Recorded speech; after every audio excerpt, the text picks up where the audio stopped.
Hello everyone! One of the most common ways of starting seeds for hydroponics is to drop the seeds into a cube of Rockwool. It's really easy, although you do need to soak the Rockwool in water first, but this video is not about how to use Rockwool. The purpose of this video is to try to answer some concerns growers have about using Rockwool. Some people consider this the best way to start seeds, and others consider this the greatest evil on earth. Literally. You should see some of the comments on Reddit. Typically, I start my seeds in Rockwool, probably because I've had good success starting the seeds that way. So why mess with a good thing? But of course it's human nature to mess with a good thing in the quest for the perfect thing. In this video, I want to lay out the pros and cons of using Rockwool, as I wonder, is it really so bad to start your seeds in Rockwool? Before I answer that, or not, let's go over the pros and cons of using Rockwool. Okay, let's start with the pros. One of the most frequently asked questions about growing in Rockwool is it food safe? Well, unlike using window screens, foam, or other man-made materials from unknown sources, we know where Rockwool comes from. It comes from stone. That's why in some countries it's called stone wool. It is literally spun stone. So when people ask if Rockwool is food safe, I wonder, isn't stone food safe? Especially if it is subjected to high heat, which of course Rockwool is. It is the spun fibers of molten rock. I'll get to the fibers part when we talk about the cons, but we're still talking about the pros for now. There's a reason why many hydroponic growers use Rockwool to start seeds, and it's because the spun fibers retain moisture really well, so there's less of a chance of underwatering your seedlings. And at the same time, the Rockwool also retains oxygen in the pockets between the fibers, which means that you won't overwater or drown your plants either.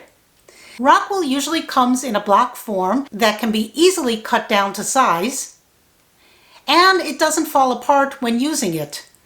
The roots grow nicely through the Rockwool, and I've always had a high germination rate when I start seeds in Rockwool. Best of all, there is no need to transplant the seedlings as with some other methods, such as the paper towel in baggie method. The seedling stays in the Rockwool for the entire lifespan of the growing plant. So that pretty much sums up the advantages of using Rockwool. It's a tried and true method of starting seeds. Now let's get to the cons. The first and foremost complaint about using Rockwool is that it is not reusable and therefore it is not environmentally friendly. That's mostly true. It is not reusable without a lot of effort, so most growers don't bother. The roots grow down into the Rockwool and there's not much you can do except to throw it away. Some people shred the Rockwool and then incorporate it into a potting mix, but mostly it ends up in the trash. It is not compostable either, since it is stone, and of course stone is inorganic, so ultimately if you throw it out in the trash, the Rockwool will sit in a landfill forever. But stones sit around forever whether they're in a landfill or someplace else on Earth.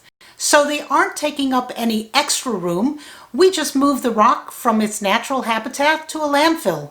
And in between, the stone was used for something good. Yes, there are growers who will take the time to recycle and reuse the Rockwool, but I'm guilty of throwing it out in the trash. The next argument that I've heard about not using Rockwool is that it is too expensive. That probably depends on where in the world you live. I pay around $13 for 100 Rockwool cubes, sometimes less, so that comes to around 13 cents for a 1" by 1" cube. If you cut the cubes in half and start your seeds in half a cube, then you can cut your cost in half as well. You can even cut the cubes into smaller pieces. Here you can see I'm germinating lettuce seeds on small pieces of Rockwool. It's not hard to do, and then it's just a fraction of what it cost you when you use a whole cube. The next concern about using Rockwool is because of the fibers that make up the Rockwool.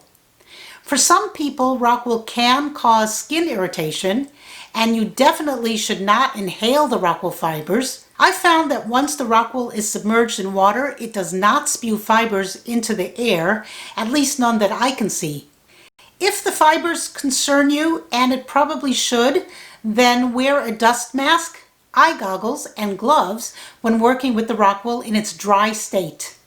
I'm cautious about the fibers when I open a fresh bag of Rockwool, and I'll wear a mask then, but once the bag is opened and the fibers settle down, I don't worry about them as much. Maybe I should, but I don't. Sometimes when I'm cutting the Rockwool, I'll wear a mask to prevent myself from inhaling any of the fibers, and these days everyone has a mask handy anyway. Once I'm working with the Rockwool in a wet, saturated state, I don't mind anymore. But that doesn't mean you shouldn't worry. It's your decision. If you're concerned, then wear a mask over your nose and mouth. The last concern hydroponic growers have about Rockwool is that it is more alkaline than other media.